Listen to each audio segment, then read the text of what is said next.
दोस्तों, क्रोध हर किसी को आता है। जब भी किसी की बात बुरी लगती है या किसी का व्यवहार पसंद नहीं आता है तो गुस्सा आना लाजमी है।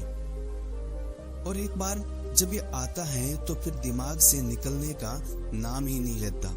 ऐसे में आप उस घटना को लेकर बैठ जाते हैं, उसके बारे में सोचते रहते हैं।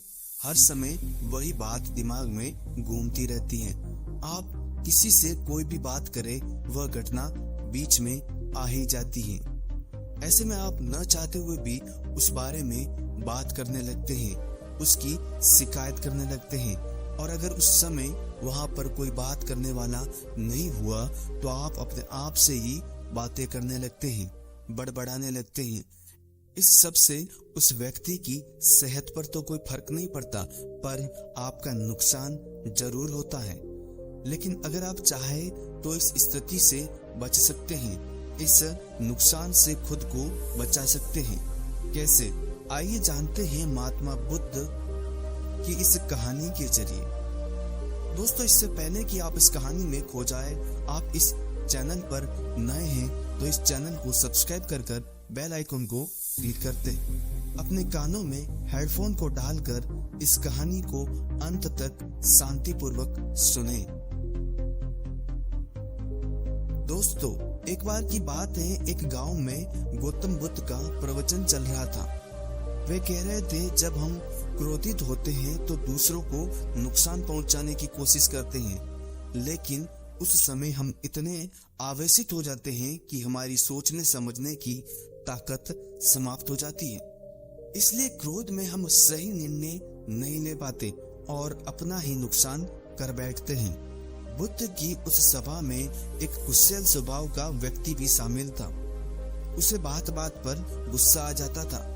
आज भी वह अपने परिवार वालों से झगड़ कर आया था और उस समय भी उसके दिमाग में उथल पुथल ही मची हुई थी। इसलिए उसे बुद्ध की बातें अच्छी न लग रही थी। उसे लग रहा था कि जैसे बुद्ध उसे डांट रहे हो, सबके सामने उसकी बेइज्जती कर रहे हो। इससे उस व्यक्ति का क्रोध भड़क गया। वो अपनी जगह से उठा और बुद्ध के पास जा पहुंचा। इससे पहले कि कोई समझता, उसने बुद्ध के मुंह पर थूक दिया। ये देखकर वह मौजूद लोग भड़क उठे और उस व्यक्ति के बारे में बुरा भला कहने लगे। लेकिन बुद्ध अभी भी अपनी जगह पर शांत बैठे हुए थे। उन्होंने अपना चेहरा पोंछा और बोले, क्या बात है वत्स, तुम्हें कुछ कहना है? उस व्यक्ति ने बुद्ध की बात का कोई जवाब नहीं दिया। वह बिना कुछ कहे वहां से चला गया। ये देखकर एक व्यक्ति से न रहा गया। उसने बुद्ध से पूछा, महात्मा, उस मूर्ख व्यक्ति ने आपका अपमान किया और आपने उसे कुछ नहीं कहा, ऐसे ही जाने दिया। उसकी बात सुनकर बुद्ध धीरे से मुस्कुराए और फिर बोले, तुमने शायद उस व्यक्ति का चेहरा नहीं देखा। वह बहुत परेशान लग रहा था। मुझे लगता है कि वह किसी चिंता से घिरा हुआ है, इसीलिए ऐसे परेशान व्यक्ति को क्या दोष देना। बुद्ध पर थूकने वाला व्यक्ति सभा से उठने के बाद अपने घर चला गया। वह दिन भर बेचैन रहा। उसे अपनी करनी पर पछतावा होता रहा। रात में भी वह सो न पाया और बेचैनी में इधर उधर करवट बदलता रहा। अगले दिन वह फिर से बुद्ध की सभा में गया। वहां पहुंचते ही वह बुद्ध के चरणों में गिर पड़ा और रोने लगा। ये देखकर बुद्ध ने पूछा, क्या हुआ वत्स, तुम क्यों रो रहे हो? वह बोला, मैं वही दुष्ट व्यक्ति हूँ जिसने कल आपका अपमान किया था। पता नहीं कल मुझ पर ऐसा कौन सा पागलपन सवार हुआ जो मैं ऐसी घृणित हरकत कर बैठा। कृपया मुझे क्षमा कर दें। बुद्ध बोले, कल की बातें तो कल ही समाप्त हो गई वत्स। कल के बारे में आज क्या सोचना। अगर मैं उस घटना के बारे में सोचता रहता, क्रोध करता और उससे तो सिर्फ मेरा दिल दुखता। तुम्हें उससे कोई फर्क नहीं पड़ता। इसलिए बुरी घटना को याद रखना कोई समझदारी की बात नहीं है। इससे हमारी परेशानियां और बढ़ जाती हैं और जीवन ठहर सा जाता है।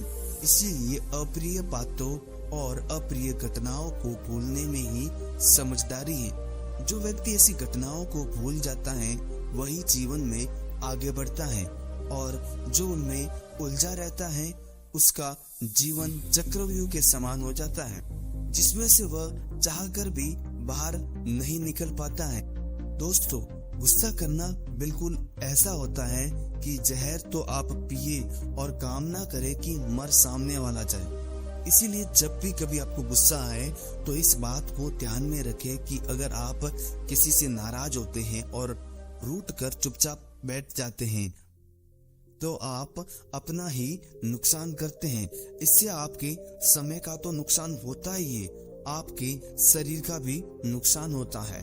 इसलिए अप्रिय बातों और अप्रिय घटनाओं को लेकर बैठना कोई हल नहीं है। बेहतर है कि उन्हें भूलकर आगे बढ़े, तभी आप जीवन के प्रवाह के साथ अपने आप को जोड़ पाएंगे और जीवन का आनंद ले पाएंगे। हम में से ज्यादातर लोग यही समझते हैं कि हमारे दुखों का कारण कोई दूसरा व्यक्ति है, और जब हम ऐसा मानते हैं तो हम अपने स्व नियंत्रण की कमी और अक्षमता को अनदेखा कर रहे हैं। वास्तव में ये हम पर निर्भर करता है कि हम दूसरों के द्वारा प्रदान की गई नकारात्मकता को स्वीकार करते हैं या नहीं। अगर हम नकारात्मकता को स्वीकार करते हैं तो हम अपने पैरों पर कुल्हाड़ी मारते हैं, और जब हम उसे अस्वीकार कर देते हैं तो घृणा, क्रोध, हिंसा हर किसी से मुक्त हो जाती है। दोस्तों, आपको पता रहे कि इंसानों के दुखी रहने का कारण और गुस्सा करने के कारण कोई दूसरा व्यक्ति नहीं होता, वह इंसान स्वयं ही अपने आप को या अपने मन को दुखी रखता है और हर समय चिंता में डूबा रहता है।